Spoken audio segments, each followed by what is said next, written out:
Welcome back to the Little Hawk Sports Podcast. I'm your host, Jack Rogers, and I'm here with Rito Perez. And only Olin Rayfield. We are missing Jack Lampy today. He's taking his senior photos, but that's the only time we can get this pod up this week is on Thursday. So we're just lack of detail from Jack Lampy there.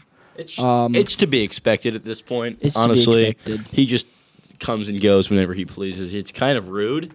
It's honestly kind of rude. It really is rude. It just is blatantly rude. But we probably shouldn't bash our. It's okay. We still love our co-host Jack Lampy, but sometimes there's a little bit of rudeness. Yeah, there certainly is. Owen? I'll throw it over to Owen for our outline of today's podcast. We got a lot of good football to cover here this week. Got a big one against Des Moines East, and the Battle of Zeus coming up. We will cover that. And alongside, we have some volleyball and boys and girls cross country to cover. So there's that. Let's start off with volleyball. On Tuesday, they had a meet, had 3 games there, and finished 1-2. They got the win against ranked Dubuque Hempstead. That was good. 2-0 sweep. But then dropped to Linmar and Xavier. I thought volleyball games were in 5 sets, so we just they won. I don't know. Maybe it's different in tournaments. I think it's different tournaments, maybe. Cowards. Yeah, but Cowards. They boast a 9-18 record on the year now. I would not say that's a boast, but I'd say it's better. It's better than football, so I cannot say much there. It's good though. It's good. It's good. Yep. I just noticed that the team that we were up 2 sets to none or 3 sets to none against. Is that how it is? 3 sets to none would be a win, so 2 sets. Okay, so 2 sets to none. We were up 2 sets to none against the Mississippi Valley champions, as just announced, West High. West High. So we don't. You know what? I'm fed up with West High. I'm actually going to be calling off work this year. If you boys remember from last year, I was always working when basketball played West, but I'm calling off this year because I need to get. So we need to get a win against West High in one sport. It must come our way this year. This is our last chance. Who do they have? No, don't according to my sources, Juju is not playing. Mason is injured, and of course, I think Ethan is playing, and then I think Kingston's injured. Maybe he won't be playing another sport again after I drug test him. Yeah, Kingston. Ethan Headings. Kingston, I think, tore his ACL again. I don't know if he's going to be back for basketball or not. I don't know. I think he tore it in September, so that'd be impossible. Impossible. Yes. So yeah. Anyway, they'll be weaker, but we will be probably a little bit weaker, but we're still growing. So I actually don't know how we're going to be in basketball this year because it's interesting. We lost some big seniors, but we had a lot of young guys that are growing this year. So I don't know. And your guys' senior class is going to step up a little bit. Yeah, we had a lot of good players. We had a lot of juniors last year, so we'll see how the senior class can step up. Mm-hmm. More basketball talk will be coming in the next couple months. Let's go over to the most successful fall sport teams of boys and girls cross country. They are still doing great. Grace Hammond. I think that's how you pronounce that. Was up for a nominee of Press Citizen Athlete of the Week. I don't know if she won or not. I don't know. She was nominated. It might still be up. Vote for Grace Hammond. Yeah. Let's see. Press, check it out. Yeah, shout out Coach Ryan Ullers, just a great also teacher, great coach. How are the boys? What are we ranking? Are we still in the? I didn't see the rankings this week. Yeah, so I couldn't really find it, but I know we are still doing good over there. Linus McRoberts leading the pack still. I don't know. A great person. I also don't know if we mentioned this, but Coach Haichu, Coach of the Year. I think we may have said that on another pod, but just to reiterate it, that is a great accomplishment from Coach Haichu. In case you forgot, he is the GOAT. He was Coach of the Year last year for tennis, and he will see a new player on his team this year. That is Jack Rogers. Yes, I believe he is the 3 on the varsity. I won't make any guarantees there. Won't make any guarantees. Won't make any guarantees he's on varsity at all. But, correct. I believe in him. But you guys will be coming to every tennis meet, though. City High, not in the top 25 of RPI. Sorry, thought I would just pull that up and for see. Football. Yes, that for is. football, yes. Yeah, cross country. They're still killing. We are not ranked, even though we forgot to. Or I guess we'll mention on it later. We'll get to that. Boys and girls cross country, though, they have a meet today, hosted by Cedar Falls. look to get some more success done there. Okay, boys, I'm not sure how verified this account is. Iowa _ cross country _ rankings with 766 followers. We'll take what we can get. Well, so this is the week number 8 team rankings. According to this, City High is number 5. That sounds about right. I think we're around there. We'll allow it. They were just under it last week, still in the top 5, so it climbed back up to the top 5, it seems. Yeah, I'm trying to find the girls over here, but I don't think they have this account. Let's see. Yeah. Last I checked, they were still top 5. I don't know if they've tumbled down since then. All I know is they must be doing some stuff right with one of their players getting up for Athlete of the Week. Many of Correct. their runners are good. Yes, Yeah. great runners. They got some good.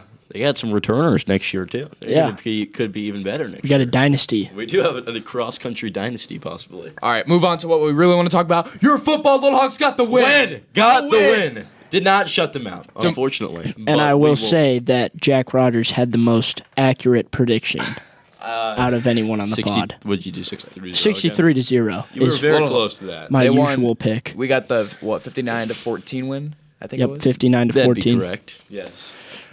We were awarded a 1-point safety. We had 30 at halftime. We went to the locker room 39 with to 39 points, and we left. We came out with 40 points, so that's always Nice. it's always good. They fixed it around kickoff. They did promptly change it, but some ridiculousness happened from the Des Moines East after halftime that I want to talk about. We had we were coming out, we were ready, we were warming up, and we noticed that after we were done warming up, the Des Moines East team was not. They just were not there, and we had to wait 10 minutes for them. They got a flag, and they moved up the kickoff for being late out of the locker room. Nice. And unfortunately, that flag didn't matter because some of our kickoffs had zero detail and people wanted to go off sides. You know, I mean that for the game was a blowout, and that was just the longest game of the year, just straight up. So many flags, on both sides. It was so. I believe the first half usually flies by, in my opinion.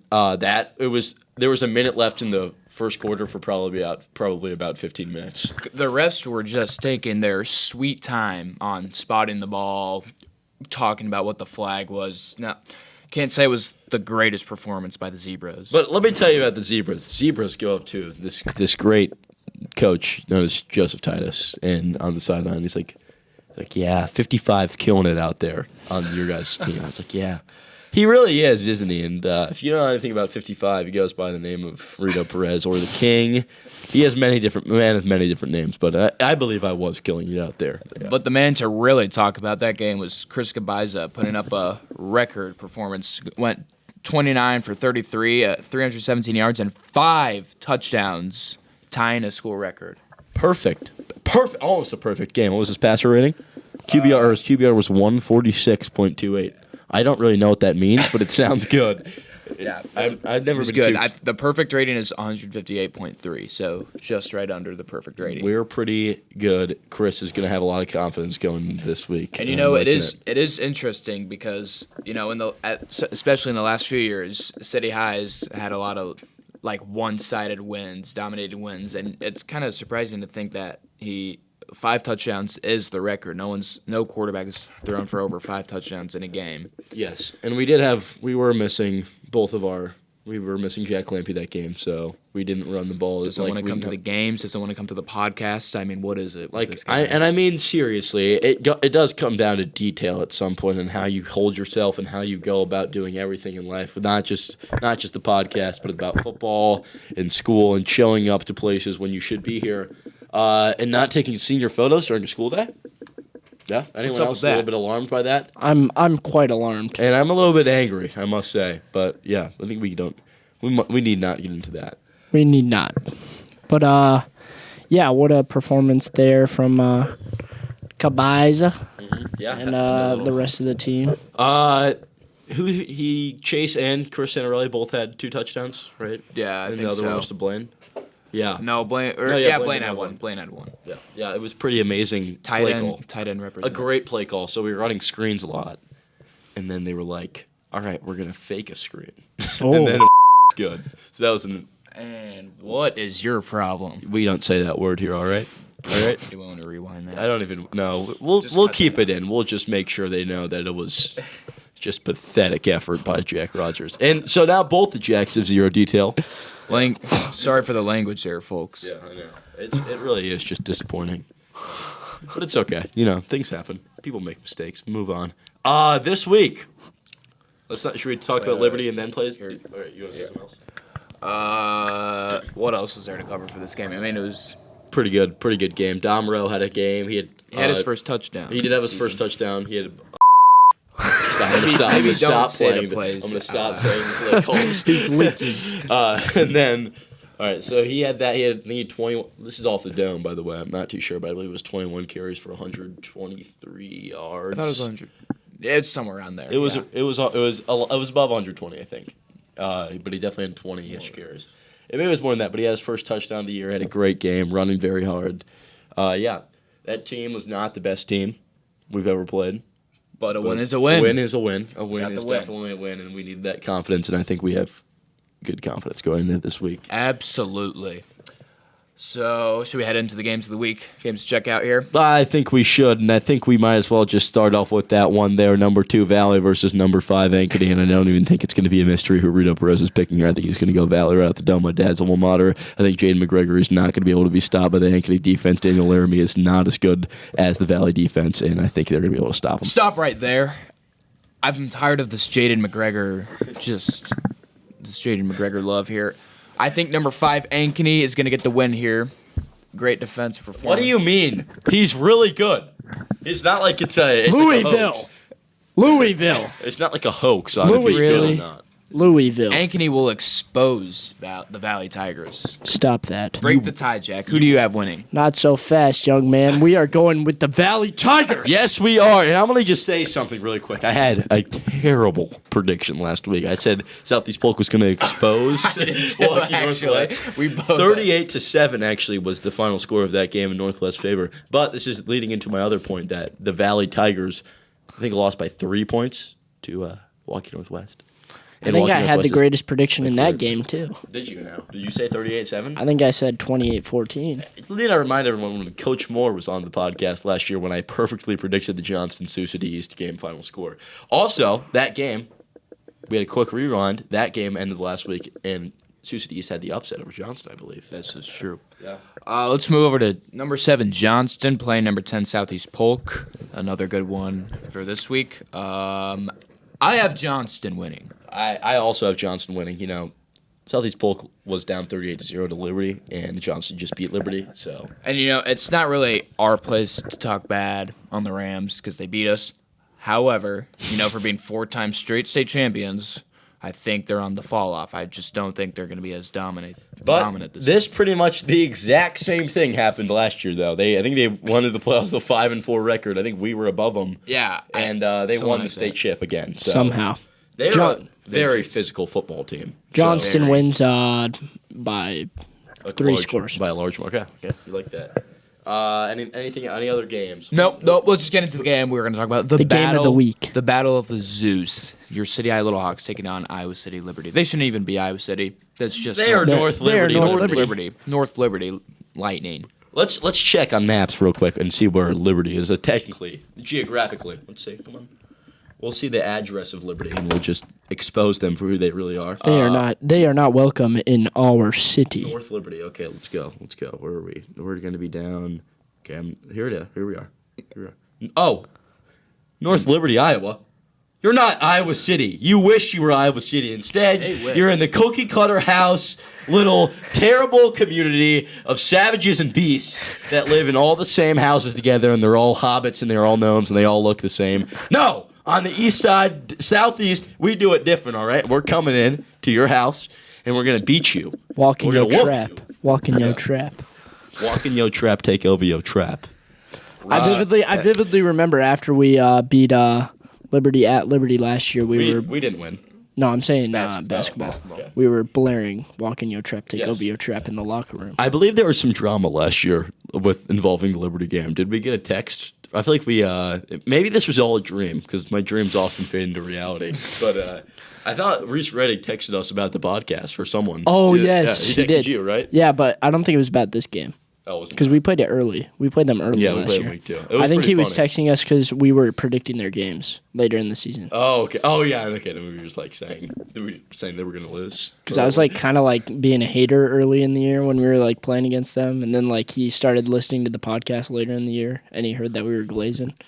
I don't think he heard us hating. If Reese Reddick listens to the podcast, I mean, you listen to the podcast, I can't hate you. You know? You're welcome in Iowa City. Yeah, Reese I Reddick. suppose you're allowed in Iowa City. No one else. You. Yeah. That's, Hey, if you're that's listening about to it. this, if you're listening to the streets, what's up? You guys have been having a good season. 6-1 on the year. It all changes.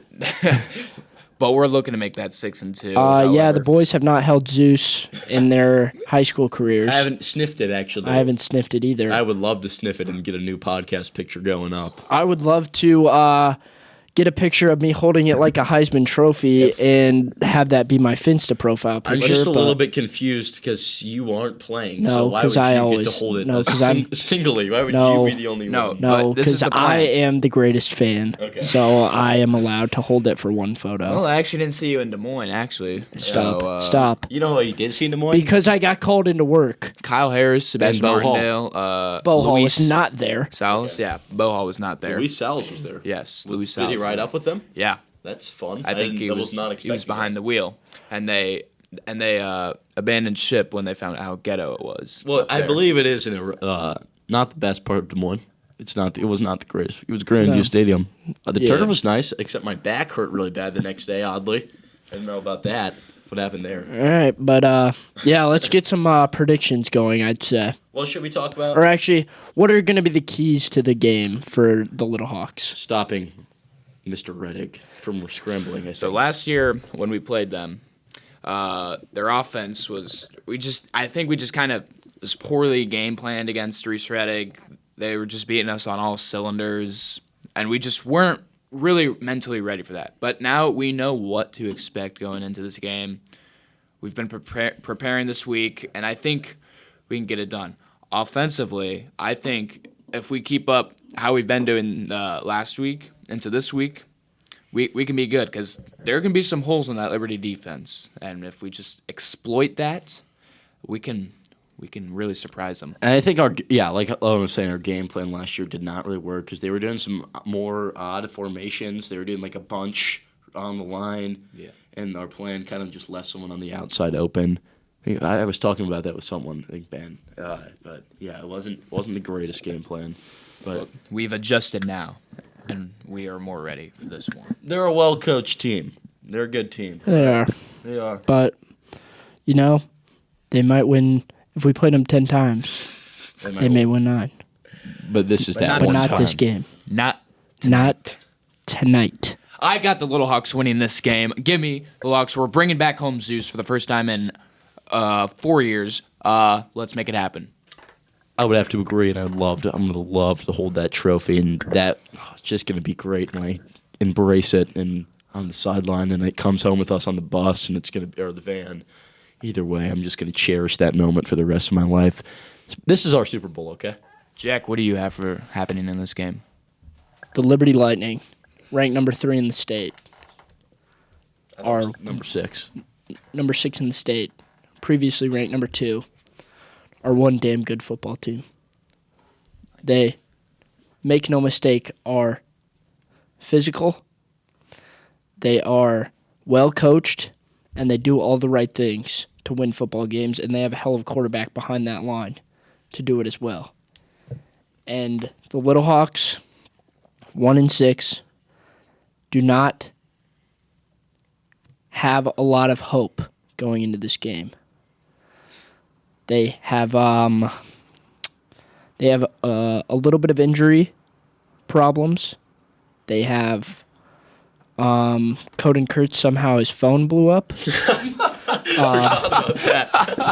Yeah, we didn't cover that. But yes, this will be the greatest football game in City High history, and it will come down to the last minute of the game, and we will win this football game in greater fashion than the 2024 Iowa City High versus Iowa City West football game, and it will be the greatest game the City High Little Hawks will ever play, and we will take home Zeus, winning 43-42. Oh my! Bringing it home, and then we will party the night away. Hoist the trophy. Yes, the trophy. Thank you for listening, And we'll see you next go week. Hawks.